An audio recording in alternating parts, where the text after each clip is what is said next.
आपको अगर ब्रांड बनना है तो सबसे पहली एनर्जीज हमारे बिजनेस में इन्वॉल्व हुई है, तो उसके बाद ग्रोथ ही ग्रोथ मिल रही है। स्ट्रेटेजी आप चेंज कर सकते हैं। जिंदगी भर यही करना है, कौन सा बिजनेस करूं। We have a very good bond। 1 महीना लग के दिन मैंने आप ही का इंटरव्यू देखा था। High pace design solution. जी आप 100x की बात कर रहे हैं। आपने ही बोली थी स्टार्ट तो करना है। अक्षय भाई अभी 3 साल में 350 करोड़ आई। If you are the smartest person in the room, you are in the wrong room।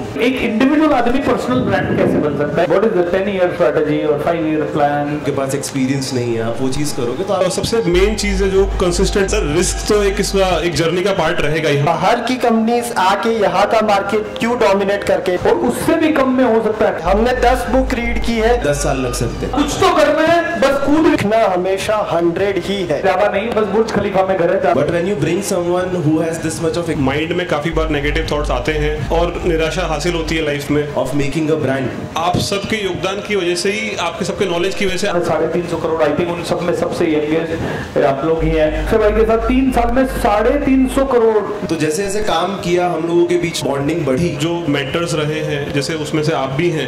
1 crore अगर आप आज कमा रहे हो तो आराम से 5 साल में 100 करोड़ हो सकता है, पॉसिबिलिटी है। चांद तारे तोड़ लाए।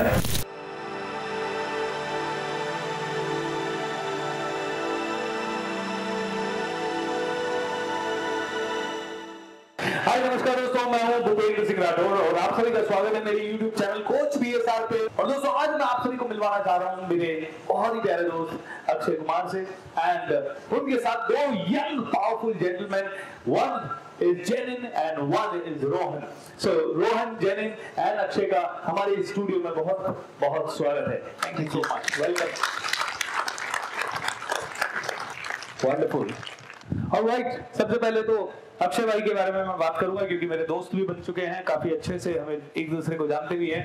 तो छोटा सा इंट्रोडक्शन, बस वो कल परसों गाना सुना था ना हमने, चांद तारे तोड़ लाए सारी दुनिया पे मैं छाऊं, बस इतना सा ख्वाब है, ज्यादा नहीं। बस बुर्ज खलीफा में घर है, ज्यादा नहीं है, बड़ा कुछ काम नहीं किया ज्यादा, है ना। ब्रोकर रियलिटी करके कंपनी उनकी है और आज जेनिन जी और इनके साथ उन्होंने एक बहुत अच्छी कंपनी की शुरुआत की है, हाई पेस डिजाइन सॉल्यूशंस करके कंपनी की है। And I really want to tell you that each and every one of them are really doing amazing work. Akshay भाई सबसे पहले तो आज ये मेरा तीसरा इंटरव्यू है आपके साथ। आपके साथ जब से जुड़े हैं और तब से जो आपकी एनर्जीज हमारे बिजनेस में इन्वॉल्व हुई है, तो उसके बाद ग्रोथ ही ग्रोथ मिल रही है। ऐसे मिलना जुलना तो फिर ऐसे लगा ही रहेगा। अब तो फिर क्या बात है। 25 साल की उम्र में के आसपास अक्षय भाई के फादर जो हैं वो एयरफोर्स आर्मी में हैं, आर्मी से रिटायर्ड हैं और उन्होंने करीब 5-6 साल पहले कोविड के जस्ट 1-2 साल पहले ही बिजनेस शुरू किया। बिल्कुल छोटी सी कैपिटल से शुरू करके आज 100 करोड़ से काफी ऊपर निकल चुका है। तो 100 करोड़ तक का मेरा लास्ट इंटरव्यू में था। तो अक्षय भाई अभी किस लेवल पे चल रहा है अपना बिजनेस, कहाँ पहुंचा है? सो अभी समवेयर अराउंड 350 CR के आसपास हमारा भी टर्नओवर है। और ये कितने साल में हो गया, एग्जैक्ट नंबर ऑफ इयर्स? सो अगर देखा जाए तो मेहनत तो बहुत लंबी है, लेकिन जो एक्चुअल जो ग्रोथ नजर आने लगी है वो है अराउंड 2-2.5 साल से हमें नजर आ रही है ग्रोथ। वरना उससे पहले मेहनत थी हमारी जो 12 साल की मेहनत है, लेकिन जो रिजल्ट आया है वो लास्ट 3 इयर्स के अंदर में रिजल्ट आया है। तो 2.5 साल 3 साल पहले कितना था? तो लेस देन 1 CR था। क्या लिखा हुआ है उधर? 100x growth. क्या लिखा है उधर पीछे? 100x growth. किस प्रोग्राम में आप आए हो? अच्छा, तो ये तो 100x नहीं 350 गुना ग्रोथ हो गई, राइट? कितने गुना, कितने साल में? तो चलिए अक्षय भाई पहले आपसे 2-3 और सवाल लेता हूं मैं। जो पहला सवाल मैं आपसे लूंगा कि ये 350 गुना ग्रोथ होने के पीछे 4-5 कौन से प्रिंसिपल्स आपने फॉलो किए? सबसे मेन चीज है जो कंसिस्टेंट रहना बहुत जरूरी है। मतलब काफी बार क्या होता है कि हम पहले कुछ चीज करते हैं, फिर वहां से हार के फिर दूसरी जगह चले जाते हैं, फिर वहां से हार के फिर तीसरी जगह चले जाते हैं, तो कंसिस्टेंट नहीं रह पाते हैं हम लोग। तो हमारे को कंसिस्टेंट रहना बहुत जरूरी है। माइंड में काफी बार नेगेटिव थॉट्स आते हैं और निराशा हासिल होती है लाइफ में, पर उससे हारना नहीं है हमको। और हम जो जिस काम के लिए निकले हैं, बाहर काम करने के लिए निकले हैं, उसको जब तक वो फुलफिल ना हो जाए, जब तक उसमें रिजल्ट हम लोग प्रोड्यूस ना करते, तब तक उस पर वर्क करना चाहिए। स्ट्रेटेजी आप चेंज कर सकते हो टाइम टू टाइम, पर आप अपने पूरे प्लान को ड्रॉप, मतलब आपकी जो गोल है उसको ड्रॉप नहीं कर सकते। आप स्ट्रेटेजी चेंज कीजिए और काम में लगे रहिए और कंसिस्टेंटली आगे बढ़ते जाइए। और दूसरी जो चीज़ है, मेन जो चीज़ है, आपको टीम बिल्ड करनी पड़ेगी। आपको अच्छे लोग, अपने जैसे लोग आपको फाइंड करने पड़ेंगे। आपके इस जर्नी के अंदर में आपको समय समय पे ऐसे लोग मिलेंगे भी, पर आपको उनको आइडेंटिफाई करना है कि ये मेरे लिए राइट पर्सन है कि नहीं। तो टीम को बिल्ड करना बहुत ज़रूरी है। तो ये इस तरीके के जब आपसे लोग जुड़ते हैं तो आपकी जो ग्रोथ है, जैसे आप जो मेहनत कर रहे हो वो उसको हम अपने 10 गुना मेहनत करते हैं अपनी ज़्यादा, तो वैसे ही आपको और 10 लोग मिल जाएंगे तो आप 100x पे वैसे ही पहुंच जाओगे। क्या बात है। आपने परसों के दिन मुस्कान को डांस करते हुए देखा था काली और मुराद सॉन्ग पे? वो सॉन्ग इनका बनवाया हुआ है और वो वर्ल्ड फेमस हो चुका है अभी।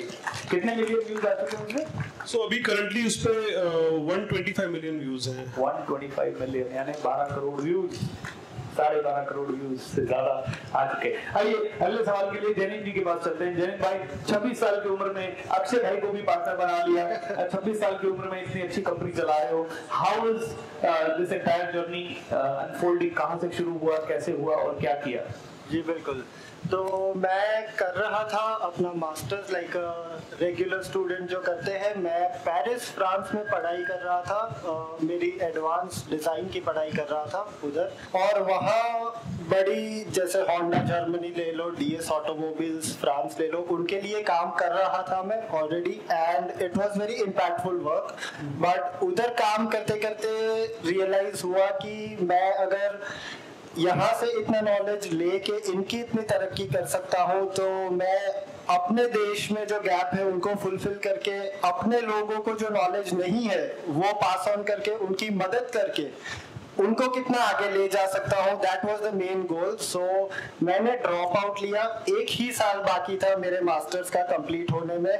From the family of course pressure था कि 1 साल के पहले पढ़ाई कौन छोड़ देता है, ऑफ कोर्स, क्योंकि it was my father also always, हमेशा से उनका जॉब ही रहा था। उन्होंने भी कभी बिजनेस करने का रिस्क टेकिंग फैक्टर नहीं रहा था, क्योंकि परिवार की सबकी जिम्मेदारियां सब पे होती है। बहुत मुश्किल काम है सब कुछ छोड़ छाड़ के एकदम से एक बिजनेस चालू करना, लेकिन मुझे करना था क्योंकि मैंने वहाँ पे वो गैप देखा कि मैं इनके लिए इतना काम कर सकता हूँ। यहाँ पे ये जो चीजें हैं वो हमारे मार्केट में इतना अवेयरनेस अभी तक नहीं फैला हुआ है, तो यही नॉलेज मैं वहाँ से लेकर के यहाँ तक आऊँ और हमारे जितने भी बिजनेस कर रहे हैं लोग उनको एक बूस्ट मिले, एक स्टेप अप मिले विथ द हथियार कॉल्ड ब्रांडिंग, जिसमें मैं काफी डिटेल में काम करता हूँ।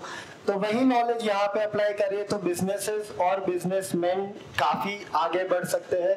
तो वही चाह लेके ड्रॉप आउट किया, तभी के तभी यहाँ आए और उसी के उसी दिन इस बिजनेस की शुरुआत की। तो ड्रॉप आउट आपने 1 साल बाद कर देते?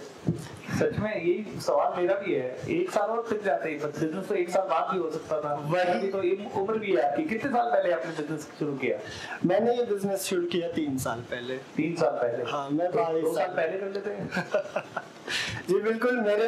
मेरे पिताजी का बिल्कुल सेम सवाल था कि 1 साल बाद जो भी करना है कर लो, बट पढ़ाई करना भी एक एक्सपेंसिव अफेयर है, पैसा लगता है वो भी करने में।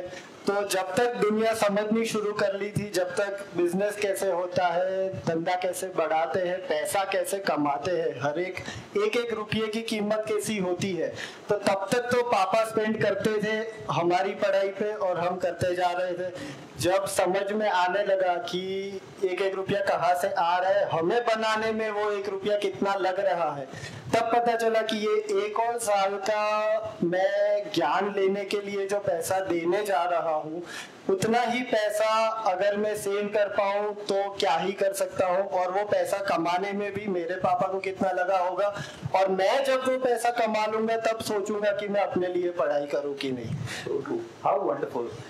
देखिए, क्लैरिटी जितनी जल्दी आ जाए उतना जल्दी ग्रोथ होना शुरू हो जाता है। 23 साल की उम्र में पढ़ते पढ़ते ये क्लैरिटी आ गया कि क्या करना है, और आज तुरंत बिजनेस शुरू कर दिया, ब्रांडिंग के ऊपर काम कर रहे हैं, बहुत अच्छे लेवल पे काम कर रहे हैं।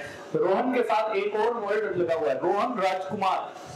ये लोग कल से हमारे यहाँ पे राजकुमार ही आ रहे हैं। कल हमने यहाँ के पलटन के हमारे जो राज परिवार से हैं, वो यहाँ थे। अभी थोड़ी देर पहले सांगली के पास एक आरपड़ी करके गांव है, वहाँ के राज परिवार से, और आज एक हमारे पास रोहन राजकुमार और आ गए।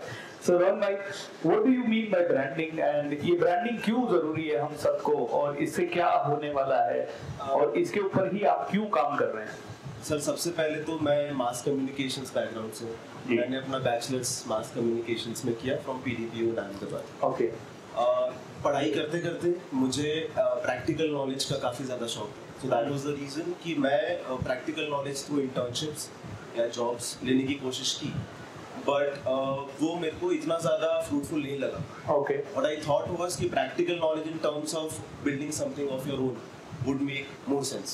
So that was the first reason why I started with the mindset of business. Okay. Then I through mutual friend I met Janil. मैं जनील से मिला एक mutual friend के थ्रू, and वहाँ से मुझे इनका concept of branding बहुत अच्छे से समझ आया, because मैं भी एक communications और marketing background। कितने साल पहले मिले? मैं जनील से यही कुछ 3 साल पहले इन्होंने स्टार्ट किया, उसी टाइम पे मिला। और आपने भी पढ़ाई छोड़ दी? नहीं सर, पढ़ाई छोड़ी नहीं थी। अच्छा। मैंने बैचलर्स किया था। मेरे फैमिली में मेरे पेरेंट्स दोनों they are scholars, and they expected me कि मैं पढ़ाई आगे कंटिन्यू करूं। बट मेरे पापा ने मुझे एक लाइन बोली थी कि तू जिस दिन पैसा देखने लगेगा ना, उस दिन तू पढ़ाई छोड़ देगा। अच्छा। और जिस दिन मैंने ये शुरू किया हाई पेस मेरे जनील के साथ, उस दिन मुझे रियलिटी ऑफ लाइफ समझ में आया कि हाउ मच एक्सपीरियंस कितना ज्यादा रोल प्ले करता है लाइफ में। So that was the reason कि मैंने फिर पढ़ाई मास्टर्स ड्रॉप आउट कर दिया, and I continued with high pace। तो आपने की कॉलेज कौन से साल में कंप्लीट हुई? मेरा बैचलर्स सर खत्म हुआ 2021 में, और उसके बाद लगे हाथों मेरे को मास्टर्स भी जबरदस्ती कराया गया, ट्राई किया गया, बट फिर मैंने छोड़ दिया। मेरा बड़ा हाथ था उससे छुड़वाने का। मेरे पापा बार-बार बोलते थे कि आप इसको एक बार समझाइए रोहन को कि क्यों छोड़ रहा है। 30 साल का बच्चा है रोहन भाई, वैसे बच्चा तो क्या बोलूं, सॉरी वो बड़ा है। अच्छा बिजनेस कर रहे हैं वो दोनों। बट 21 ईयर्स में क्लैरिटी आ गया कि भैया अभी जिंदगी भर यही करना है। और जितनी जल्दी, देखिए आप में से कई लोग अभी भी कंफ्यूज हैं कि मैं ये रियल एस्टेट में घुसूं या मैं कौन सा बिजनेस करूं। मैं कह रहा हूँ 1 महीना लग के दिन रात रिसर्च करके ले आओ क्लैरिटी, फिर जो समझ में आए उसमें घुस जाओ। Am I right or wrong? And that is such a lovely thing। अभी एक सवाल, तो ब्रांडिंग में जैन भाई, ये ब्रांडिंग के कॉन्सेप्ट को थोड़ा समझाइए ना। हाँ जी बिल्कुल। तो बात ये होती है कि यहाँ पे काफी सालों से धंधा कर रहे हैं हम बिजनेस कर रहे हैं, हम बुक्स के पीछे लगे रहते हैं, क्या फिगर्स आ रहे हैं, क्या नंबर्स हो रहे हैं, हम किससे काम कर रहे हैं, किसका काम हमें चाहिए, अगर ये इतने में दे रहा है तो मैं इतने में दे के उसका मार्केट तोड़ दूं। ये सारे टाइप के स्ट्रैटेजीज बहुत टाइम से चल रहे हैं यहाँ पे। जो बाहर मैंने ऑब्जर्व किया, और जो रीजन है कि बाहर की कंपनीज आके यहाँ का मार्केट क्यों डोमिनेट करके जाती है। फॉर एग्जांपल, अगर मैं मैं कार के वर्ल्ड से काफी जुड़ा हुआ है, कार मैन्युफैक्चरर से उन्हीं के साथ काम किया है, तो ये लग्जरी कार मैन्युफैक्चरर्स अभी जो यहाँ की कंपनी 20 लाख में सारे फीचर्स दे रही है, उससे कम फीचर्स एक कंपनी आके 45 लाख 50 लाख 60 लाख में दे रही है। लेकिन हम जाके वो 60 लाख की डिमांड ज्यादा क्रिएट कर रहे हैं। वो क्यों? वो ही एक लूप समझने में यहाँ पे जो एक मिस हो जाता है या गैप हो जाता है, that is the value of a brand, that is the value of a name. They have spent years and years, बहुत सालों बिताए इन लोगों ने कि वो लोग अपने ब्रांड की वैल्यू बनाए, अपने प्रोडक्ट की वैल्यू खुद ब खुद बनेगी। उनको रिसर्च एंड डेवलपमेंट करने के लिए पैसा मिलता है ताकि वो लोग अपने प्रोडक्ट को और बेहतरीन से और बेहतरीन बनाते रहे, उसकी क्वालिटी सुधारते ही रहे। लेकिन वो उनको मिलता तब है जब वो उतना ही एफर्ट, रिसोर्सेज एंड सबसे बड़ा जो यहाँ पे लोग समझते नहीं है, इन्वेस्टमेंट अपने ब्रांड के अंदर करते हैं। यहाँ पे ब्रांडिंग को एक कॉस्ट गिनते हैं ऑलवेज। अगर मैं कुछ चालू कर रहा हूँ, मुझे फैक्ट्री लेनी है, that is a part of the capital, वो कैपिटल है, वो मेरा इन्वेस्टमेंट है। मुझे जगह तो लेनी ही पड़ेगी ना कुछ करने के लिए, या फिर मुझे एक सेल्स का इंसान तो रखना ही पड़ेगा कुछ करने के लिए, या मुझे एक लैपटॉप तो लेना ही पड़ेगा कुछ करने के लिए। लेकिन वैसी ही इंपॉर्टेंस एक ब्रांड को नहीं दी जाती जो वहां पे करते।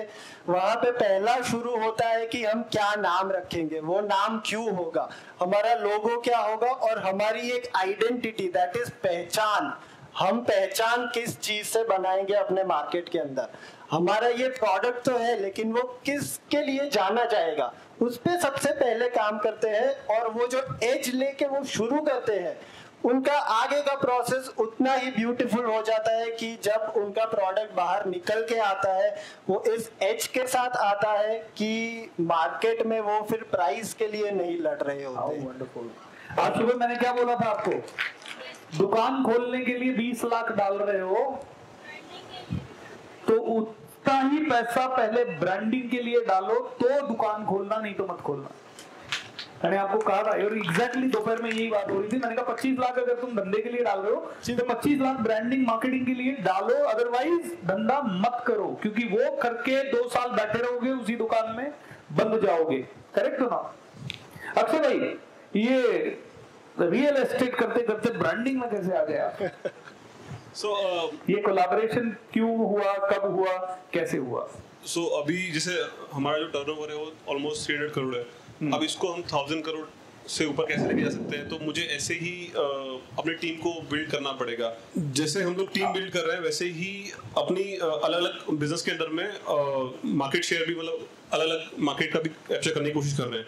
और जब रोहन और जेनिल मुझे मिले, वो लोग हमारे ब्रांडिंग पे काम करते थे। हमारे जो कंपनी है उनकी सभी कंपनी के ऊपर में वो लोग ब्रांडिंग पे काम करते थे। और फिर इनका काम करने का तरीका, और ये यूनिक प्रोडक्ट पे काम कर रहे हैं जो कि आज की डेट में हमारे इंडिया के अंदर में बहुत ही कम लोग या फिर बहुत ही गिने चुने लोग कर रहे हैं। तो वो कॉन्सेप्ट को मैंने देखा, तो इसकी अभी गैप बहुत बड़ा है और अपने पास मास काफी ज्यादा है जहाँ पे हम इसको गैप को फिल कर सकते हैं। तो ये राइट टाइम लगा मुझे इनके साथ में काम करने का, और फिर मैंने इनकी कंपनी में इन्वेस्ट किया और इनकी कंपनी में इन्वॉल्व हुआ। वाह, थैंक यू। सो रोहन भाई, जब ये अक्षय भाई इन्वॉल्व हुए होंगे तो ये बहुत ज्यादा इंटरफियर भी करते होंगे, ये क्यों नहीं ठीक है, वो क्यों नहीं ठीक है, ऐसा करना चाहिए, वैसा करना चाहिए, क्योंकि मुझे पता है उनको क्लास बड़ी पसंद है। मैं उनके ऑफिस में गया, यू नो, लोग ऑफिस को कई बार ऐसे ही, वर्ल्ड क्लास ऑफिस अक्षय भाई का, मतलब मजा आ गया देख को देख के। तो अभी मतलब आप दोनों अकेले भी कर सकते थे, क्यों लिया उनका? कल को फ्यूचर में आ सकता है ऐसा कोई इंटरफियरेंस, यही सवाल मेरे पेरेंट्स ने मुझसे कुछ दिन पहले पूछा जो आप मुझसे आज पूछ रहे हैं, एग्जैक्ट सेम सवाल पूछा था। बट मैंने आप ही का इंटरव्यू देखा था इनके साथ, अक्षय भाई और कुलबीर भाई के साथ।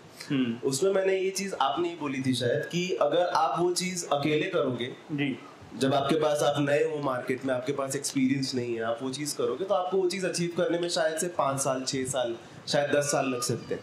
But when you bring someone who has this much of experience of making a brand, तो वो आप चीज 1 साल में भी या 1.5 साल में भी अचीव कर सकते हो। That was the thought behind it. Me and Jenil, हम दोनों को 10 साल नहीं लगाना है इस ब्रांड को बड़ा बनाने में, हमें वही चीज 1 से 1.5 साल में अचीव करना है। That is the only reason Akshay भाई was on board. And secondly, जो आपने मुझे ये चीज पूछा कि अक्षय भाई इंटरफियर करते हैं या नहीं करते हैं, इनिशियली जब मैं इनके साथ काम कर रहा था इनके ब्रांडिंग के ऊपर, तब मुझे थोड़ा ऐसा लगा कि नहीं, he is a very strict person, he is a very strict person and likes to keep authority with him. उनको अथॉरिटी उनके पास पसंद है। बट जैसे जैसे काम किया, he is like a big brother to me now, we have a very good bond. तो जैसे जैसे काम किया, हम लोगों के बीच में वो बॉन्डिंग बढ़ी। उसके बाद जब उन्होंने हमारा काम समझ लिया, they left the thing on us, उन्होंने हमारे ऊपर छोड़ दिया कि आप अपने हिसाब से करो। I trust in you and Jenil, मैं आप और जेनिल पे ट्रस्ट करता हूँ। अब आपको इसको आगे कैसे बढ़ाना है वो आपकी स्ट्रैटेजी है। मैं यहाँ पे एक्सपीरियंस लेके आ रहा हूँ, मैं यहाँ पे अपने कॉन्टैक्ट्स और नेटवर्क लेके आ रहा हूँ, मैं आपको उससे हेल्प कर सकता हूँ। बट स्ट्रैटेजी आप डिसाइड करो। उन्होंने कभी भी ऐसा फील नहीं हुआ मुझे कि मेरे को अगर इस तरीके से करना है, तो उन्होंने मुझे बोला कि नहीं ये ट्राई करके देखो। So that is a good thing. तो जेनिल भाई, what is the 10-year strategy or 5-year plan or 20-year plan, जो भी आपके? बस जी आप 100x की बात कर रहे हैं, पता नहीं कितने साल में करें, एक और 0 लगा दीजिए, बस वही प्लान। 1000x करना है? 100x नहीं हो गए, वो 1000x कर। दोस्तों जब मैं आपको बोलता हूँ कि 1 करोड़ अगर आप आज कमा रहे हो तो आराम से 5 साल में 100 करोड़ हो सकता है, पॉसिबिलिटी है, और उससे भी कम में हो सकता है। अक्षय भाई के साथ 3 साल में 350 करोड़, मतलब 350 गुना हुआ है। तो ये पॉसिबिलिटीज हैं, और इन पॉसिबिलिटीज के ऊपर आपको और मुझे दिमाग लगाना है। तो थोड़ा ब्रांडिंग के ऊपर और बात करेंगे। भाई एक इंडिविजुअल आदमी पर्सनल ब्रांड कैसे बन सकता है, क्योंकि देखिए हर किसी के पास फैक्ट्री नहीं है, हर किसी के पास कोई बहुत बड़ा एम्पायर नहीं है अक्षय भाई जैसा, है ना। सोने की चम्मच तो लेके पैदा नहीं हुए, लेकिन लक बहुत ज्यादा बड़ा पैदा लेके हुए हैं। भगवान आपके लक का थोड़ा बहुत हमारी तरफ भी इधर आ जाए, सबकी तरफ आ जाए। ये जो आप जो लक बता रहे हैं ना, ये एक्चुअली लक से ज्यादा मतलब जो मेंटर्स रहे हैं, जैसे उसमें से आप भी हैं, तो आप सबके योगदान की वजह से ही, आपके सबके नॉलेज की वजह से, आपके एक्सपीरियंस, इसमें कैसा होता है कि आपका जो एक्सपीरियंस है वो आपसे, मतलब आपका पूरा जो एक्सपीरियंस है वो हमें कुछ चंद मीटिंग्स में ही आप हमें ट्रांसफर कर देते हैं। तो वो एक्सपीरियंस की वजह से हम लोग इतने पास ले पाते हैं। तो आपने लिया है बहुत बड़ा सर। रिस्क तो एक जर्नी का पार्ट रहेगा ही हमेशा। तो वो तो रिस्क तो हर जगह पे है, हर चीज में रिस्क है। हम जो जी रहे हैं या फिर हर चीज, एवरीथिंग, हर जगह रिस्क है। तो रिस्क तो एक पार्ट रहेगा, हमें कैलकुलेटिव रिस्क लेना है और अपने जो चीजें हम कर रहे हैं वो करते हैं। देयर इज नथिंग, मेरे साथ बोली, there is nothing called luck. ये वाइब्रेशन है जो आपकी बॉडी से दिन रात निकल रही है, और जब आप बहुत पागल हो जाते हो कि मुझे तो यार ऑर्डिनरी जीना ही नहीं है, मुझे एक्स्ट्राऑर्डिनरी जीना, और वो पागलपन जब आ जाता है और उसके हिसाब से फिर आप रिस्क लेने लगते हो, तो आप अपने आप लकी होते चले जाते हो। ये यूनिवर्स गिफ्ट करता है। अक्षय भाई ने करोड़ों रुपए का रिस्क उस समय लिया है जब उनके पास कुछ नहीं था। ओके, पिछला इंटरव्यू देखिएगा, मैं कई सारी चीजें नहीं तो रिपीट हो जाएगी। एंड ये ऐसे बनती है, लक ऐसे बनता है जब आप बहुत पागल होते हो और उसके लिए कहीं से कोई रास्ता मिल जाए। पहले तो रास्ता खोलना, और रास्ता मिल जाए तो उसमें चलने की हिम्मत रखना और उसके लिए कीमत पे करना। आई थिंक ये होता है। इसके बाद फिर लक तो मिल जाएगा। And being absolutely aware, last interview में इन्होंने बताया, मैंने इनसे पूछा हरियाणवी गाने क्यों बनाए आपने। भाई बिल्डर, कौन से बिल्डर को आपने देखा गाने बनवा रहे हैं, लेकिन इन्होंने बनवाया, पता है क्यों? क्योंकि इन्होंने कहा, मैंने सोचा हिंदी बॉलीवुड ऑलरेडी एग्जॉस्ट हो चुका है, पंजाबी ऑलरेडी है, हरियाणवी अभी नई नई चल रहे हैं, तो क्यों ना ऐसी इंडस्ट्री में उतरे जो नई इंडस्ट्री हो। नई इंडस्ट्री में उतरे तो बहुत ज्यादा बूम आना स्वाभाविक है, क्योंकि वो मैच्योर होने में टाइम लगता है, और जो अब वो जल्दी है। हरियाणवी इंडस्ट्री गाने की अभी उठना शुरू हुई है पिछले कुछ सालों में, and I think he has entered in it the right time, and I am sure. अभी कितने गाने और बन गए सर, कितने? अभी हमने 12-13 गाने लॉन्च कर दिए हैं, और इसके अलावा हमारे पास अभी ऑलमोस्ट इतने ही गाने बैकअप में हैं जो हम लोग अभी लॉन्च करेंगे धीरे धीरे। वाह, और एक ही गाने पे इन्वेस्टमेंट अच्छा खासा लगता है, उसका मार्केटिंग ज्यादा एक्सपेंसिव होता है। मार्केटिंग मतलब गाना बनने में तो 20-25 लाख 30 लाख में बन जाएगा, अगर जितना और फिर उसमें जितना अच्छा करना है, लेकिन marketing will be around, branding and marketing will be around 70 lakh 80 lakh. तो उन्होंने, अक्षय भाई ने क्या किया कि यार ब्रांडिंग और मार्केटिंग का खर्चा बार-बार लगता है, ये काम करते हैं अंदर ही 50% अंदर कर लेते हैं। टाटा क्या कर रहे हैं, जिंजर होटल उनका, नमक उनका, ओके, टाटा कार उनकी, कार में रेडिएटर उनका, उस कार का बैटरी उनका, मतलब सब कुछ उनका है। तो अक्षय भाई भी अब टाटा बन रहे हैं, उनका सब कुछ उनका है। तो हम बात कर रहे थे पर्सनल ब्रांड के ऊपर, तो पर्सनल ब्रांड के ऊपर थोड़ा सा हम सब कैसे और बड़ी पर्सनल ब्रांड बन सकते हैं? जी बिल्कुल, ब्रांड इज, वही बोलते हैं, जेफ बेजोस ने बोला था, so the brand is to your company like your personality is to you. तो हमारा बिजनेस भी चीजों से बनता है। हर एक इंसान की एक स्टोरी होती है, हर एक बिजनेस की एक स्टोरी होती है, और हमारी स्टोरी, हमारा सफर, हमारे एक्सपीरियंसेस ही हमें बनाते हैं। हमारा नॉलेज, हमने क्या सीखा, क्या ठोकरें खाई, सबसे हम आज जो है वही बनते हैं। लेकिन हम जैसे अपने ब्रांड का बेस्ट फुट फॉरवर्ड रखते हैं हमेशा। हम ब्रोशर में लिखते हैं कि हमने लास्ट ईयर लॉस किया था, हम ब्रोशर में कभी लिखते हैं कि ये क्लाइंट हमारे निकल गए, नहीं, कभी नहीं बोलेंगे हम। We would try to give the best foot forward, कि हमारी कंपनी ने ये ऊंचाइयां हासिल की हुई है आज तक। हमने इतने कम समय में ये किया है, हमने इतने छोटे से सेटअप से शुरू करके हम यहाँ तक पहुंचे हैं। तो वही सेम चीज अगर पर्सनल लेवल पे अप्लाई करें तो यही चीज होती है, put your best foot forward. खुद को ही अपना बिजनेस मान के चलो कि मैं अपने आप को एज अ पर्सन ट्रस्टवर्दी दिखा पाऊंगा, एज अ पर्सन केपेबल दिखा पाऊंगा, as a person an expert दिखा पाऊंगा। ऑफ कोर्स हमारी आम जिंदगी में हम सब ये होते हैं। मैंने इतना मार्क किया है हर एक जगह पे भी कि अगर इंसान 30 होता है ना तो वो दिखाता पता नहीं क्यों 10 है। और ये बहुत कॉमन प्रॉब्लम है हर एक इंसान में। हम हिचकिचाते हैं फॉर सम रीजन और दी अदर। कुछ ना कुछ हमारी जिंदगी में होता है जिसकी वजह से हम अपना बेस्ट फुट फॉरवर्ड नहीं दे पाते। हमने 10 बुक रीड की है, हम नॉलेज इम्पार्ट कर पाते हैं शायद 1 बुक जितना। तो वही बात है कि हम जो भी है हमें दिखना हमेशा 100 ही है, तो ही सामने वाला हमें ट्रस्ट करेगा। क्या बात है। 5 दिन से 6 दिन, आज 6 दिन से आप सब लोग मेरे साथ हो यहाँ पे। पूरे देश से, दुनिया से लोग आए हुए हैं, नेपाल से, बांग्लादेश से एंड ऑलमोस्ट सारे राज्यों से इंडिया के कोई ना कोई इंसान यहाँ है। आप में से कई लोगों ने अभी तक अपने बारे में बताया ही नहीं है किसी को। हमारे कितने लोग ऐसे हैं जिन्होंने अपनी उपलब्धियों के बारे में अभी तक बताया नहीं है लोगों को? डॉक्टर साहब क्यों नहीं बताया? तो रोहन भाई जी, आप अपनी कंपनी को ब्रांड कैसे बना रहे हो? क्योंकि ब्रांडिंग है ना, देखो मैंने एक चीज देखी है, दूसरों को सिखाना बहुत इजी होता है, यस, खुद उसको इम्प्लीमेंट करना बहुत डिफिकल्ट होता है। तो आप अपनी कंपनी में ब्रांडिंग के लेवल पे क्या क्या प्रयोग कर रहे हैं और क्या क्या उससे फायदे हुए हैं? हमारी खुद की कंपनी के ब्रांडिंग के लिए हमने वो एग्जैक्ट सेम अप्रोच लिया है जो अक्षय भाई ने लिया, which is of personal branding. हम लोगों ने भी ये चीज के बारे में गौर किया कि personal, see the thing is at the end people buy from people that they like, right. This market is very commoditized और लोग आजकल ज्यादा लाइक उनको करते हैं जो ज्यादा लिखते हैं। एग्जैक्टली।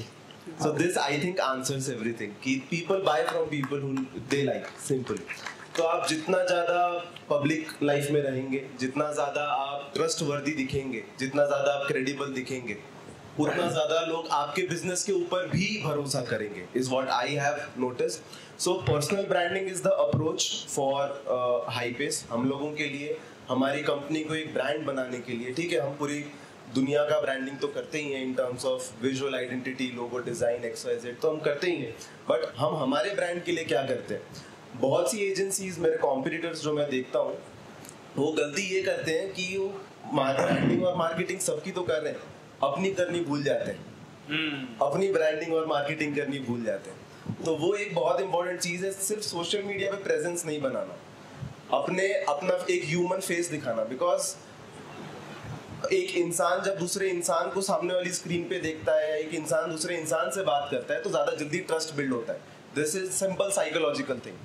तो इस रीजन की वजह से हम लोगों ने, मैंने और जनील ने पर्सनल ब्रांडिंग का अप्रोच लिया है, जहाँ पे हम दोनों हमारे ब्रांड का, हाईपेस का फेस है, जिसके थ्रू हम लोग बिजनेस ग्रो करने का स्ट्रेटेजाइज कर रहे हैं अभी। वाह। अक्षय भाई, आपने अपनी पर्सनल ब्रांड को इंप्रूव करने के लिए और अपनी बिजनेस की ब्रांड को इंप्रूव करने के लिए पिछले 3-4 सालों में क्या क्या किया है? मैं सबसे मेन फोकस मेरा ये था कि कंपनी के साथ साथ में पर्सनल ब्रांड को भी ध्यान देना है, पर्सनल ब्रांड पे भी काम करना है, जिससे कि मैं अलग अलग प्लेटफॉर्म्स में मैंने जाना स्टार्ट किया, बिजनेस नेटवर्क्स में जाना स्टार्ट किया, स्टार्टअप मीट्स में जाना स्टार्ट किया। तो वहाँ से हम कनेक्ट बनाते हैं, अच्छे अच्छे लोगों से कनेक्ट करते हैं, और आपके पास जो कनेक्ट है, जो आपका जो सर्कल है, वो जितना पावरफुल होगा उतने ही पावरफुल आप होंगे। सो अभी क्या होता है कि हम लोग अपने सर्कल में बैठते हैं तो सबसे पावरफुल अपन हम ही खुद ही होते हैं, वो बाकी सब लोग उसमें अपने को फील आता है, मजा आता है कि भाई हाँ एकदम हम कुछ हैं, पर वहाँ कुछ भी नहीं रखा है आपका, आपको वो जगह फटाफट छोड़नी चाहिए, इंस्टेंटली आप अनकंफर्टेबल फील करो। एग्जैक्टली। एल्बर्ट आइंस्टाइन ने बोला था, एक ही बात ऐड करेंगे, if you are the smartest person in the room, you are in the wrong room. That is what he said. तो की पॉइंट लिख लीजिए इसको, लिख लीजिए इसको, पॉइंट को, है ना, बहुत इंपॉर्टेंट पॉइंट है ये। अगर आपको लग रहा है कि जिन लोगों के साथ आप रह रहे हो उनमें सबसे ज्यादा स्मार्ट आप हो, तो आपको जल्दी से जल्दी, अब मुझे जल्दी से जल्दी ये रूम छोड़ना पड़ेगा। इन सब का फायदा ये मैं ना मुझसे ज्यादा ग्रोथ किए हुए लोगों के साथ बैठा हूँ, तो अभी तक तो ठीक रूम में हूँ। सो इसका फायदा ये हुआ कि मेरे साथ में अलग अलग इंडस्ट्री से अलग अलग वहाँ के जो लीडर्स है वो जुड़ते गए, और मैं मतलब जैसे मैं आपसे मिला, और स्पोर्ट इंडस्ट्री के भी काफ़ी सारे एथलीट्स मेरे साथ जुड़े हुए हैं, अलग अलग फील्ड में अलग अलग जगहों पे हम लोग अच्छे वेल कनेक्टेड हैं। तो उसके लिए आपको अपना कंफर्ट जोन छोड़ना पड़ेगा। अगर मैं सोचता कि मैं वही अपने ऑफिस में जाऊंगा, ऑफिस से वापस घर आ जाऊंगा, लाइफ मस्त रहेगी एकदम, कोई टेंशन नहीं, तो शायद मैं वहीं पे रहता जहाँ पे मैं आज से 3 साल पहले था। मैंने अप्रोच चेंज किया, अपना जो गाड़ी का जो गियर चेंज करना होता है ना आपको, अगर स्पीड भागना है तो वही चीज़ चेंज करी और उसके रिजल्ट सामने हैं। क्या बात है। दोस्तों अभी 3-4 चीजें, क्या आप यहाँ पे जब से आए हो हमारे सचिन जी से या बाकी लोगों से, जितने भी हमारे मेहमान आए उनसे मिल रहे हो, तो do you feel that there is an elevation and a growth? क्यों? क्योंकि ये सभी लोग हम सबसे ज्यादा कर रहे हैं, करेक्ट हो ना? सचिन जी 1000-1200 करोड़, अभी जो आए बाबू साहब वो भी 1500-1600 कितना करोड़ उन्होंने बताया। अक्षय भाई अभी 3 साल में 350 करोड़, आई थिंक उन सब में सबसे यंगेस्ट आप लोग ही हैं। और इन सभी के साथ मिलते ही आपको माइंड में एक एलिवेशन आ रहा है कि नहीं आ रहा है? बस यही हमें हमेशा करते रहना है।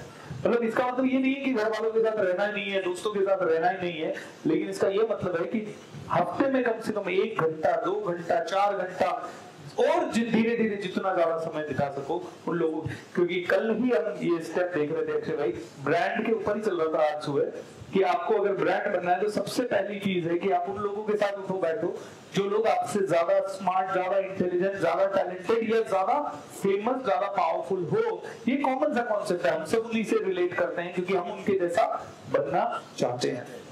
ग्रेट। सो जनिल भाई आपसे सवाल कि अब आप इंडिया में क्या रेवोल्यूशन लाना चाहते हो ये पर्सनल ब्रांडिंग से, और पर्सनल ब्रांडिंग का या फिर ओवरऑल ब्रांडिंग का क्या फ्यूचर है? Is it growing market? How people can enter into it and उनको क्या फायदा हो सकता है?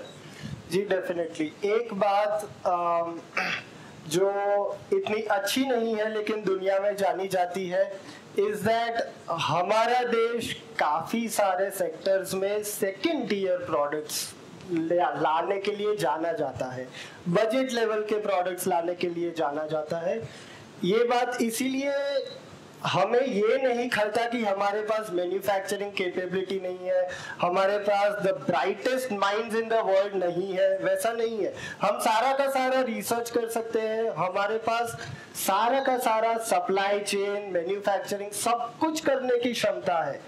बस यही है कि ये जो पुरानी मेंटालिटी होती है ना कि हम प्राइस में लड़ लेंगे सबके साथ, हम वहीं पे लड़ लेंगे जहां पे एंट्री बड़ी इजी से हो जाएगी, जहां पे हमें टॉप टियर जो जायंट्स हाथी बैठे हुए हैं मार्केट में उनके साथ इतना लड़ना वड़ना नहीं पड़ेगा। वो लड़ाई मुश्किल इसलिए लगती है क्योंकि हम अभी ब्रांड बना के नहीं जाते उनके साथ लड़ने। हमें लगता है, वेरी ट्रू, हमें लगता है कि वो इतने एस्टैब्लिश क्यों है, क्योंकि वो ब्रांड बना के बैठे हैं, नाम बना के बैठे हैं। हमारे पास हर एक कैपेबिलिटी है, इन टर्म्स ऑफ अ सर्विस ले लो, इन टर्म्स ऑफ प्रोडक्ट ले लो, एनीथिंग कि हम उसको मैच कर पाए, हमारे पास वो सारा मैन पावर अवेलेबल है। इंडिया में ऐसा कोई भी मैन पावर नहीं है कि एक्सपर्टीज नहीं है जो बाहर के लोगों के पास होगी और हमारे पास नहीं होगी। इंफ्रास्ट्रक्चर की कमी नहीं है, गवर्नमेंट सपोर्ट की कमी नहीं है, सब कुछ है।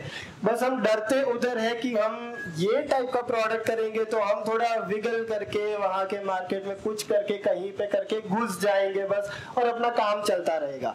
लेकिन वो माइंडसेट में जब स्विच होगी, वही गैप को जब फिल करेंगे, हम हमारा होमवर्क करके, हम हमारा एस्टैब्लिशमेंट खड़ा करके कि हम कुछ है, हमारी कंपनी कुछ है, हमारा नाम भी है और हम भी वही लेवल पे compete करना चाहते हैं जहां पे आप लोग हो, क्योंकि हमारे पास वो सारे रिसोर्सेज भी है। There is nothing holding us back and we will compete with you without fear। तब जाके उतनी ही बड़ी ब्रांड बनाना बिल्कुल भी मुश्किल बात नहीं। How much? Can I continue? Yes. और दूसरी चीज ये मैंने बहुत नोटिस की है कि ठीक है जो जनिल ने बोला वो बात तो सच है भी। दूसरी बात ये है कि जो एजेंसीज इंडिया में है वो राइट नॉलेज प्रोवाइड भी नहीं कर रहे इन टर्म्स ऑफ ब्रांड। जी बिल्कुल right, that is a bigger problem what I see it as. आपको अगर मैं सिंपल सा बोलूं कि एक ब्रांड क्या होता है, आपके पास एक बिजनेस का आइडिया है, आपको बिजनेस स्टार्ट करना है, तो अगर आप लोग को अगर वो बिजनेस स्टार्ट करना होगा, आप सेकेंड डे सीधा ऑपरेशंस के ऊपर फोकस करेंगे, सेल्स के ऊपर फोकस करेंगे शायद से। हम लोगों को सबसे पहले फोकस करना चाहिए हम लोगों की विजुअल आइडेंटिटी, जो हमारे डिजाइन प्रिंसिपल्स या हमारे टर्म में उसे विजुअल आइडेंटिटी बोलते हैं, आपकी लेमैन लैंग्वेज में उसे हम लोगो बोल सकते हैं, आपके लोगो डिजाइन में। अब मैं आपको एक छोटा सा एग्जांपल देता हूँ। आप सभी कोई एक बिजनेस बैकग्राउंड से होंगे, आपका बिजनेस, आपका खुद का एक बच्चा है, राइट? अब वो बच्चा किस तरीके से बात करेगा, किस टोन में बात करेगा, किस तरीके के कपड़े पहनेगा, उसकी चाल ढाल क्या होगी, वो सभी चीज आप डिटरमाइन करने वाले हैं। और आप कैसे डिटरमाइन करोगे? जब आप ब्रांडिंग के ऊपर फोकस करोगे। तो ब्रांडिंग में कपड़े कैसे पहनेगा, उसका लोगो कैसा होगा, उसका कंप्लीट विजुअल आइडेंटिटी, उसकी लैंग्वेज ऑफ डिजाइन क्या होगी। एक लोगो ही सिर्फ ब्रांडिंग या एक लोगो ही सिर्फ आपका पूरा ब्रांड नहीं होता। एक डिजाइन एक पूरी ब्रांडिंग में डिजाइन के काफी सपोर्टिव एलिमेंट्स होते हैं जो आपका एक लैंग्वेज ऑफ डिजाइन बनाते हैं, आपकी ब्रांड की पर्सनालिटी बनाते हैं, आइडेंटिटी उसे बोलते हैं। तो एक्सटर्नल वो कैसे होगा? आपका ब्रांड, चलिए आपने एक्सटर्नल लोगो तो क्लियर कर लिया, इंटरनली आपका ब्रांड किस टोन में बात करेगा, किस तरीके से बात करेगा, किस टोन में बात करेगा, ब्रांड की पर्सनालिटी कैसी होगी, फेमिनिन होगी, मैस्कुलिन होगी, किस तरीके की होगी। तो ये सब चीजें डिटरमाइन करना बहुत ज्यादा जरूरी है before starting the communications in the market, because I am a firm believer of this that first impression is the last impression. एक बार आप एक इंफीरियर ब्रांडिंग लेके मार्केट में घुस गए और आपने एक बार वो कंटिन्यू कर दिया, वो परसेप्शन कभी चेंज नहीं होगा। और जब आप उसे चेंज करने का सोचोगे, you will have to do double the marketing effort, you will have to do double the expenses to change that perspective in your customer's mind. So that is what we consult the clients with, कि आप जब भी आपका brand start कर रहे हो, देखिए this is a very design and psychology काफी कोरिलेट होता है एक दूसरे के साथ। आपका ब्रांड जो है वो कौन सी टारगेट ऑडियंस को अप्रोच करना चाहता है, उसके हिसाब से उसके शेप, उसके हिसाब से उसके कलर्स, उसके हिसाब से उसके टोन, बहुत सी चीजों में फर्क पड़ेगा। तो वो सब डिटरमाइन करने के लिए सिर्फ एक लोगो नहीं जरूरी है, एक पूरी ब्रांड की पर्सनालिटी, एक लैंग्वेज ऑफ डिजाइन जरूरी है, जिसके लिए हमारे जैसे एक्सपर्ट्स आपको चाहिए होंगे। और ये 10 दिन का प्रोसेस नहीं है, हम लोगों का एक ब्रांडिंग कम से कम 2.5 से 3 महीना चलता है, तब जाके एक पूरा ब्रांड हम बनाते हैं, जिसमें पूरा लोगो, उनकी वेबसाइट, उनके सोशल मीडिया, उसके ऊपर किस तरीके से कम्युनिकेट करने वाले हैं, टोन ऑफ वॉइस, ब्रांड का पर्सनालिटी, XYZ, एवरीथिंग। मैं आपको सिंपल सी भाषा में अगर समझाऊं तो एट द एंड जब आपका ब्रांडिंग प्रोसेस खत्म होगा, तो आप अपने एक ब्रांड को अगर ह्यूमन की तरह रिकॉग्नाइज कर पा रहे हो, तो आपकी ब्रांडिंग सही हुई है, वरना सही नहीं हुई। सिंपल। इसमें मैं कुछ ऐड ऑन करना चाहूँगा। जैसे कि जब मैंने काम स्टार्ट किया था तो तब उस समय लोगो बनाते हैं, लोगो तो हम किसी अपने रिश्तेदार को फोन करते हैं कि कोई कांटेक्ट निकल जाए, या फिर कोई ऑनलाइन सर्च कर दिया नंबर और तो कॉल कर दिया, और उससे 3 दिन में आपको लोगो बना के दे दिया, 2 दिन में बना के लोगो दे दिया, आप उसी को यूज करते चल रहे हो, उसी को घिसते हुए चल रहे हो लास्ट तक। तो वो जो अप्रोच है ना, वो राइट नहीं है। मतलब वो तो क्या जुगाड़ हुआ एकदम से, जस्ट ऐसे ही बना दिया। एक्चुअल में जब मैं हाईपेस से मिला और उनको मैंने बताया कि मुझे ब्रांड आइडेंटिटी बनानी है, लोगो बनाना है, तो इन्होंने बोला कि मुझे आपका 2 घंटा चाहिए। तो मैंने बोला कि क्यों, ऐसा जो भी बनाना बना दो। तो ये लोग लैपटॉप लेके सूट वूट पहन के ऑफिस में आ गए और मैंने बोला 5 मिनट में बात खत्म हो जाएगी।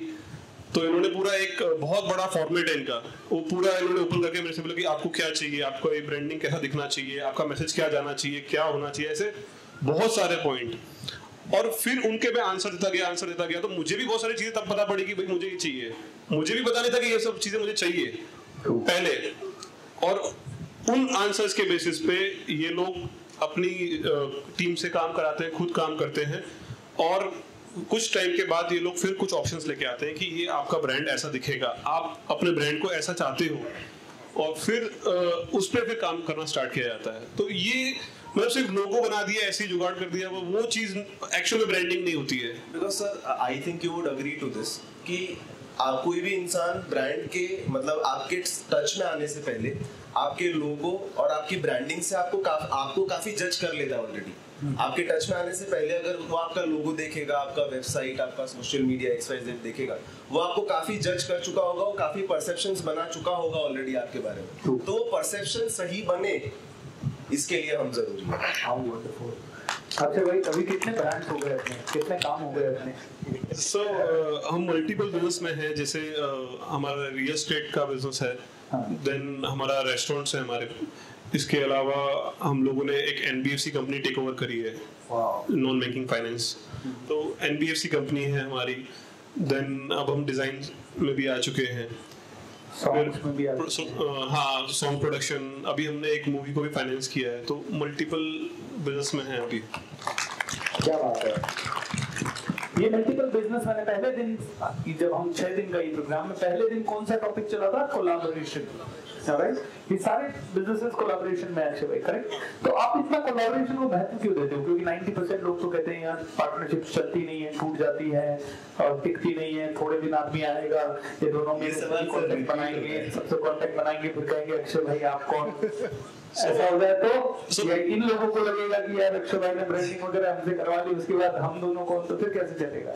सो इसमें क्या है कि थोड़ी देर पहले मैंने बताया कि कैलकुलेटेड रिस्क तो लेना ही पड़ेगा, और अगर मैं नहीं करूंगा तो फिर कुछ भी नहीं होगा। तो ये रिस्क है, और रिस्क में हमें अपने पेपर वर्क्स क्लियर रखने चाहिए, अपने कम्युनिकेशन क्लियर रखने चाहिए, तो सारी चीज़ें अच्छे से हो जाती हैं। और अगर हमारे इंटेंशन सही है, और आप क्या होता है कि आप अपना एक तरीके से फाइंड करते हो एक अच्छा पार्टनर, पर कहीं पे कुछ गलत चीजें होती हैं तो बाद में उसका एक सॉल्यूशन निकाल के, या फिर मतलब इसका मतलब ये नहीं कि हम काम नहीं करेंगे, काम करना बंद कर देंगे, मतलब हम एक्सीडेंट के डर से घर से बाहर नहीं निकलेंगे, वो तो चीजें नहीं कर सकते हैं। अगर कोलैबोरेशन आप नहीं करते एक भी अभी तक, तो कहाँ होते? 350 करोड़ होते या कहाँ होते? सो कोलैबोरेशन नहीं करते तो शायद हम, मतलब शायद मेरे हिसाब से 10 से नीचे होते, शायद 10 करोड़ से हाँ नीचे होते हैं। Isn't it eye-opening everybody? Collaboration करने के कारण जो 350 करोड़ शायद वो कमा रहे हैं, हो सकता है उसका 40, 50, 30 जो भी परसेंटेज उनको डिस्ट्रीब्यूट करना पड़ता होगा आगे, वो करते होंगे। या हो सकता है किसी परसेंट, किसी बिजनेस में वो कम के पार्टनर हो, किसी में ज्यादा के पार्टनर हो, वो सब चलता होगा। लेकिन मुझे बताइए, 10 करोड़ के बिजनेस में 100% का प्रॉफिट पार्टनर होना और 350 करोड़ के बिजनेस में 25% का प्रॉफिट का पार्टनर होना, दोनों में से क्या बेटर है? मान लो अगर ऐसा है तो, वैसे तो उनका मुझे पता है हर बिजनेस में ज्यादा है। Which one is much better? NCR का 100% या 350 करोड़ का, इवन 1% भी हो 350 करोड़ का ना, तो वो भी ज्यादा बेटर है। क्योंकि ये जो टर्नओवर घूम रहा है, उसके कारण आप स्टेज पे बैठते हो, उसके कारण आप बड़े बड़े लोगों से मिलते हो, तो उसके कारण आप बड़े से बड़े जगह पे जा पाते हो, और बुर्ज खलीफा में भी रुक पाते होता है। अच्छा, एक छोटा सा सवाल मेरे को अक्षय जी से पूछना था, लेकिन मैं इसलिए अकेले नहीं पूछता रहा उनसे, क्योंकि अकेले अगर मैं पूछूंगा तो क्या पता वो मुकर जाए, पब्लिक के सामने मुकरना थोड़ा मुश्किल होता है। अब ये 350 करोड़ जो किया, उसमें 35 करोड़ जो मुझे देना था, उसका क्या हुआ? सर ये तो हमें पर्सनली बात करनी चाहिए।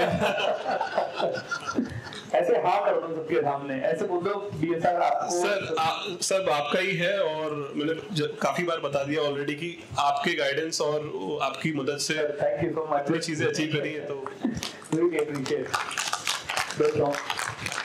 बहुत अच्छा ये मौका होता है जब कोई यंग लोग बहुत कुछ करते हैं, एंड मुझे लगता है कि इट्स नॉट अबाउट यंग और ओल्ड, इट्स अबाउट स्टार्टिंग। जैसे ही हम स्टार्ट कर देंगे ना, और हर चीज सही तरह से स्टार्ट करना, स्टार्ट तो करना है, लेकिन स्टार्ट ऐसे नहीं कि हाँ कुछ तो करना है, बस कूद गए, कुछ तो कर दिया और निकला कुछ नहीं, तो वो चीज नहीं करनी है।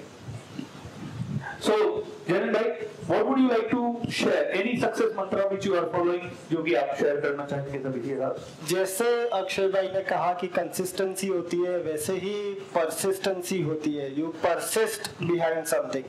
मैंने जब स्टार्ट किया था, वन ऑफ द एक रीजन जो स्टार्ट करने का ये बिजनेस ये था कि मेरे पापा को कैंसर था, तो आई नीडेड अ बिजनेस जो मैं बेडरूम में बैठ के अकेला भी कर सकूं, because I am only son. मेरा जिम्मेदारी मेरे फैमिली के लिए काफी ऊपर था।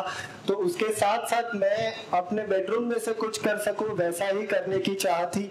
अपना जो नॉलेज था वो कभी जिंदगी में चला नहीं जाता, नो मैटर आप कहीं पे भी जाओ, जो सीखे हो जो यहाँ पे फिट कर दिया है that will never go away from you. तो उसी को यूज करके कहाँ पे अपॉर्चुनिटी लेके, जैसे ही ये बोले कि क्या करना है वो सोचने में 3 साल बिता दिए, वैसे बहुत लोग होते हैं और वो कभी एक स्टेप लेके आगे नहीं बढ़ पाते।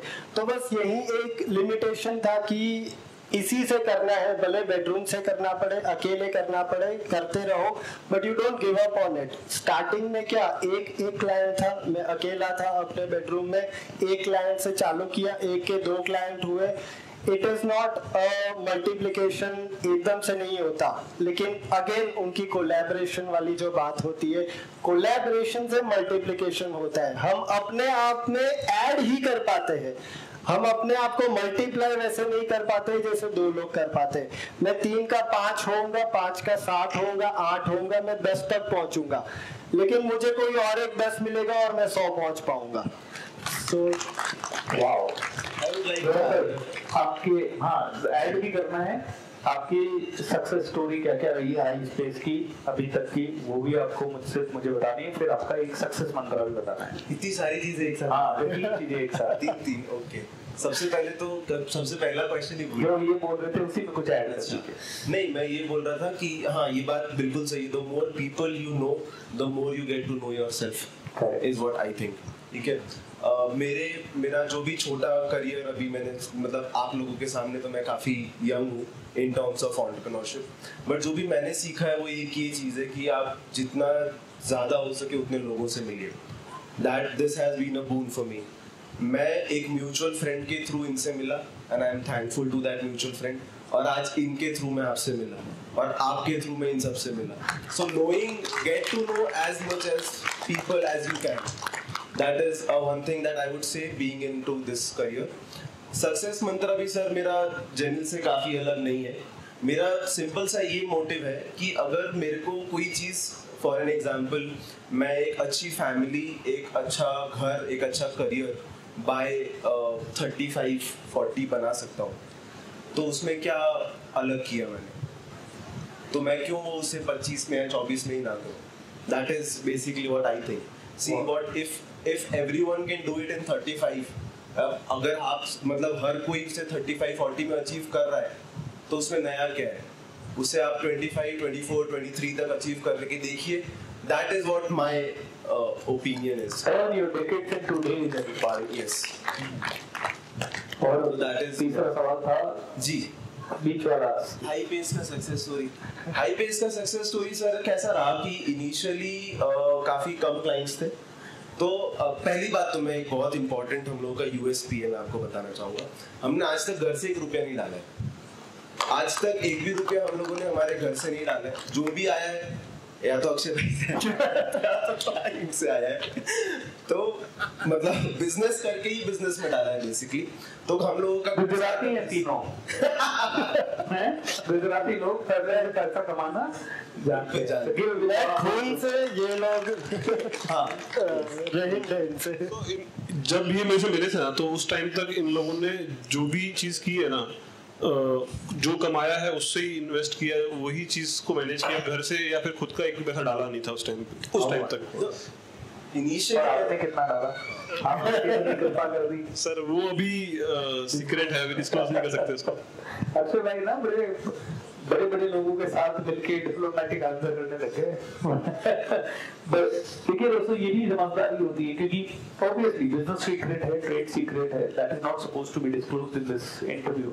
लेकिन यहाँ पे जब आप लाइव ऑडियंस के सामने बैठे हो, तब क्या बात करनी है, कितनी बात करनी है, क्या आप इन तीनों को देख के लग रहा है कि they are very confident? Am I sure? कोई हिचक है कि पहली बार या दूसरी बार या 10वीं बार? मैं तो रोज जाता हूँ स्टेज पे, वो लोग रोज स्टेज पे थोड़ी जाते हैं। उन्होंने, मुझे नहीं लगता कि पब्लिक स्पीकिंग का कोई प्रोफेशनल कोर्स किया है। आप तीनों ने कुछ किया है? नहीं किया है। तो आज दिन में मेरे से कोई पूछने आएगा कि सर पब्लिक स्पीकिंग कैसे इंप्रूव करूं, मैंने कहा था आपको कि अगर आपको पब्लिक के सामने जाना ही नहीं है ज्यादा, और जाना भी है तो आप सिर्फ अपने आपके अंदर कॉन्फिडेंस ले आए, उसके बाद धीरे धीरे आप बोल पाएंगे कि जो आपके माइंड में क्लियर है किया। तो आज अक्षय भाई जो उनको बोलना है बोल देते हैं, जो जेनिन को बोलना है बोल देते हैं, रोहन को बोलना है बोल देते हैं।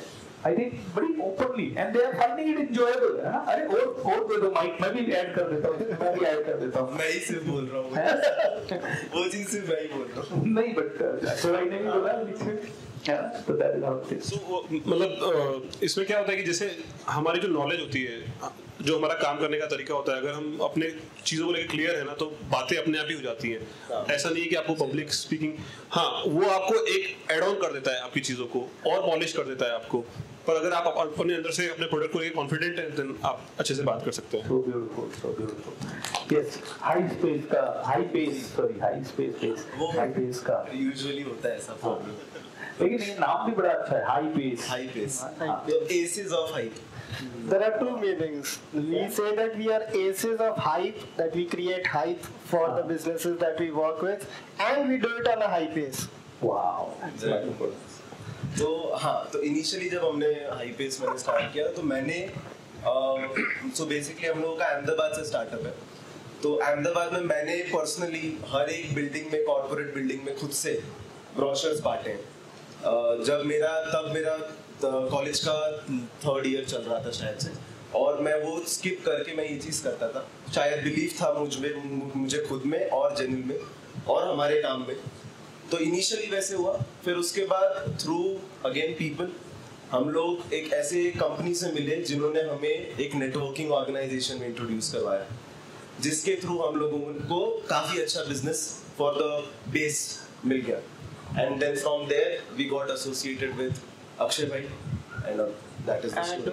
I would just like to add, life is full of chance encounters. ये जो बात कर रही है जिस कंपनी की, उस कंपनी में मैं गया था, it was a car dealership. मैं गया था इंक्वायरी करने एक गाड़ी के लिए, मम्मी के लिए। That was my purpose of going to the company. एक चांस एनकाउंटर था उस कंपनी के फाउंडर के साथ। उनके 20 पार्टनर है, ह्यूज कंपनी, 400 एम्प्लॉइज है, 20 पार्टनर्स है, और again collaboration, another ode to collaboration, 20 partner मिलके कंपनी चला रहे। And the founder, the main partner, उनके साथ चांस एनकाउंटर हुआ। ऐसे ही मीटिंग हुई, मैं गया था एज अ क्लाइंट, वहां पे आधे घंटे के बाद मैं पिच कर रहा हूँ as a vendor to a client. और वो चांस एनकाउंटर के बाद उनका पूरा एक नया कंपनी शुरू कर रहे थे, उसका ब्रांडिंग वगैरह खत्म हो चुका था, उन्होंने पैसा दे दिया था, उन्होंने ट्रेडमार्क में चीजें दे दी थी। He chucked the whole thing aside, सारा का सारा साइड में उन्होंने रख दिया, and he was like, नहीं तुम ही करोगे अभी ये चीज।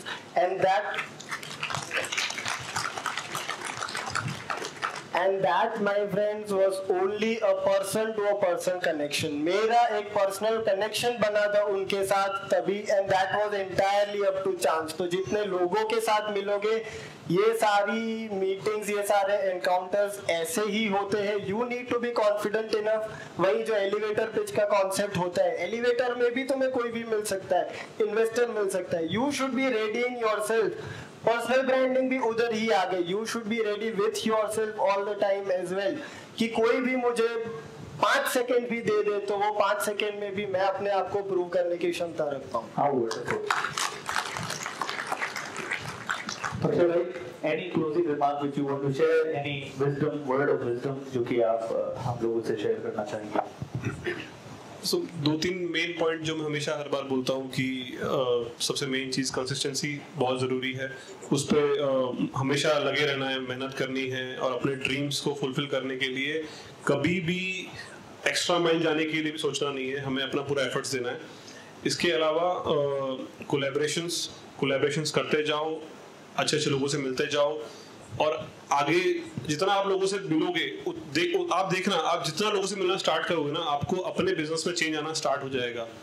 हम लोग क्या करते हैं, हमारे ऑफिस में बैठ के अपनी चीज़ों को देखते हैं, लैपटॉप देखते हैं, टेबल देखते हैं, एम्प्लॉय को देखते हैं, बस इसी में ही काम क्यों नहीं रहा वो उस पर परेशान रहते हैं। हमें अपना कंफर्ट जोन छोड़ के लोगों से मिलना स्टार्ट करना पड़ेगा, तब जाके चीज़ें होंगी। तो कोलैबोरेशंस, कंसिस्टेंसी, ये बहुत ही मेन चीज़ है जिस पे आपको ध्यान देना चाहिए। Wonderful. So what would you like to share anything important जो कि छूट गया हो? हाँ, छूटा तो ऐसे बहुत अभी मैं एक ही चीज बोलूंगा। आपने बीच में एक चीज बोली थी सर कि उसके ऊपर ही मैं ऐड अप करना चाहूंगा कि हम लोग कोई चीज नहीं करते हैं ना एज अ बिजनेस एंटरप्रेन्योर, हम कोई स्टेप या रिस्क नहीं लेते हैं बिकॉज हम यार शर्माते बहुत हैं, हम काफी शर्माते हैं, हमें काफी शर्म आती है कि यार मैं अपने आप को दुनिया के सामने कैसे रखूंगा, लोग क्या सोचेंगे, लोग क्या बोलेंगे, ये बहुत होता है। और तो आप जब माइंड को वो टाइम दे देते हो ना सोचने का, तभी सारी मुश्किलें शुरू हो जाती है। वो टाइम मत ही दिया करो मेरे हिसाब से। मेरे साथ ये हुआ था इनिशियली, जब मैं खुद से ब्राउज़र बांटता था ना तो मुझे पहले बहुत शर्म आती थी क्योंकि ऑब्वियसली, पर ठीक है किया मैंने। एक ऑफिस के अंदर में गया था, उन्होंने मुझे निकाल दिया ये बोल के कि मैं एक इम्पोर्टेंट मीटिंग में हूँ, आप प्लीज जाइए। एग्जैक्टली 1 साल के बाद मैं जब BNI में ऐड हुआ, नेटवर्किंग ऑर्गेनाइजेशन में ऐड हुआ, उन्होंने मेरा कहीं से काम देखा होगा, पोर्टफोलियो देखा होगा, उनका मुझे कहीं सामने से फोन आया कि आप आइए मेरे ऑफिस पे, मुझे आपसे बात करनी है। मैं भूल गया तब तक। तो मैं उनके ऑफिस के अंदर गया तो मुझे अचानक से पूरा फ्लैशबैक आया कि अरे यार यहाँ मैं आया हुआ उससे पहले ये मैंने पहले देखा हुआ है। तो मुझे ये लगता है कि शर्माना हमें छोड़ देना चाहिए। जब आप शर्माना छोड़ दोगे, बहुत सोचना छोड़ दोगे ना, that is where the magic happens. Very true. शर्माना छोड़ डाल, राज दिल की खोल डाल, आजू बाजू मत देख, आई लव यू बोल डाल, वरना पछताएगा कुमार रह जाएगा। इतनी सी बात अपने बेटे में एकदम परफेक्ट सर ने एकदम परफेक्ट किया। हाँ, मैं एक चीज ऐड करूंगा कि वही शर्माना छोड़ने के लिए सबसे बड़ी बात कॉन्फिडेंस होती है। अगर कॉन्फिडेंस आ जाएगा तो सब जीत पाओगे। मैं एक नॉर्मल चीज बोलूंगा, हम लोग अपनी किसी के साथ भी काम करते हैं, आप कोई भी एजेंसी देख लोगे, वो 2, 3, 4, 5 ऑप्शंस देगी, आपको दिखाएगी कि ये इसमें से कुछ चूज करिए। आप बोलोगे आधा इसका ले लो, आधा उसका ले लो, कुछ जोड़ जाड़ के कुछ बना के हमें दे दो। हम हमेशा से आज तक हमारे सारे क्लाइंट्स को एक ही ऑप्शन दिया है एंड आज तक का 100% एक्सेप्टेंस रेट है without even a single minor change in the design. It has been accepted 100% of the time and we give only one. Wow, that's a very good achievement. I think. Thank you. हाँ sir, मुझे ये पूछना था कि अपना लोगो जो बनाना है, आपने बोला था कि फेमिनाइन होना चाहिए या मैस्कुलाइन, तो वो कैसे डिसाइड करें? मैं रियल एस्टेट फील्ड से हूँ। ओके। हाँ, तो मुझे अभी लोगों में कार्ड्स मैंने छपाए हैं पर अभी वो मुझे पसंद नहीं आ रहे हैं।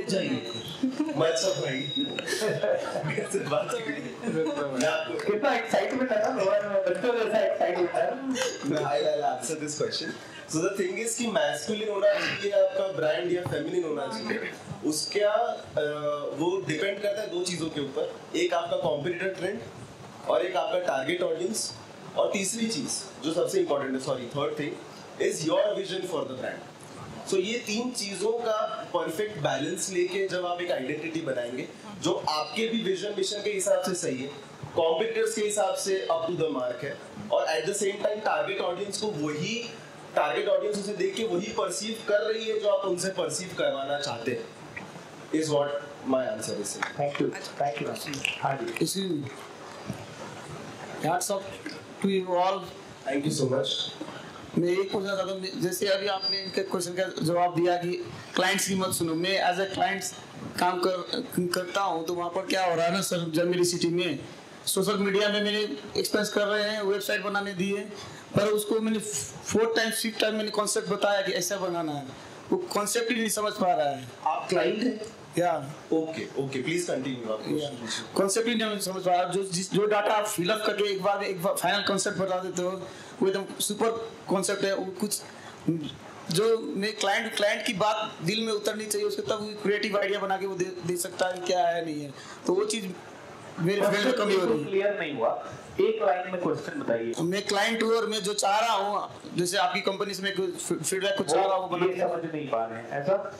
नहीं सर, मैं आपको समझाता हूँ।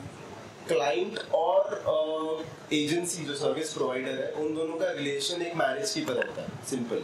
अगर किसी एजेंसीज के साथ कोई क्लाइंट सेट होते हैं, किसी एजेंसी के साथ कोई क्लाइंट सेट नहीं होते, ठीक है। अगर आप थरो रिसर्च करके नॉट जस्ट कि वो काम कितना उन्होंने बड़े बड़े क्लाइंट अपने पोर्टफोलियो में रखे हुए हैं, बड़ा बड़ा काम है, बट वो प्रोसेस क्या फॉलो कर रहे हैं, किस तरीके का जो इंसान आपसे बात करने वाला है वो उतना इम्पोर्टेंस आपके प्रोजेक्ट को देने वाला है, कितना टाइम आपके प्रोजेक्ट में लगेगा, ये सब चीजों को ध्यान में रखते हुए अगर आपको ऐसा लगता है कि वो एजेंसी सही है तो आप जाइए उनके साथ आगे, वरना आपको ट्रायल एंड एरर करते रहना चाहिए, व्हाट आई थिंक। इसलिए भी प्रोबेशन पीरियड होते हैं।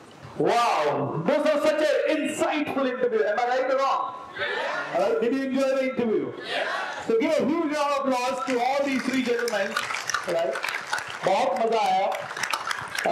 अक्षय भाई, रोहन भाई एंड जैन भाई, सच में इतनी आप दोनों को स्पेशली मैं कहूँगा, अक्षय भाई को तो मैं जानता हूँ कि इनकी इनसाइट कितना ही है, लेकिन आप दोनों ने भी 3 साल में जो पिकअप किया है, आई रियली वांट टू से बहुत बहुत बधाई हो आप सभी को, दोनों को। 23 साल की उम्र में आपकी विजडम कमाल की है और 26 साल की उम्र में आपके अंदर मैच्योरिटी बहुत कमाल की है। I really appreciate both of that. And Akshay भाई 30 साल की उम्र में आपने पैसा कमाल का कमाया है, God bless you for that, thank God. भगवान करे कि आप जल्दी 3-3.5 करोड़ की कंपनी बनाएं और फिर हम 10 लाख, 10,000, 50,000 लोगों के सामने एक इंटरव्यू प्लान करें। So thank you so much for coming to this studio and thank you so much to each and every one of you for listening to this। जितने भी लोग YouTube पे इसे देख रहे हैं उन सभी का दिल से धन्यवाद। इस इंटरव्यू को ज्यादा से ज्यादा लोगों तक फैला दें, ज्यादा से ज्यादा लोगों तक पहुंचा दें, ताकि कई लोगों को ब्रांडिंग के बारे में रियल में चीजें सीखने को मिले। और अगर आप जैन जी, रोहन जी या अक्षय जी से कनेक्ट करना चाहते हैं तो इस वीडियो के नीचे मैं आपको उनके सारे कॉन्टेक्ट डिटेल और सारी डिटेल्स को शेयर कर दूंगा, सो दैट आप उनसे कनेक्ट कर सके। Thank you so much, keep watching.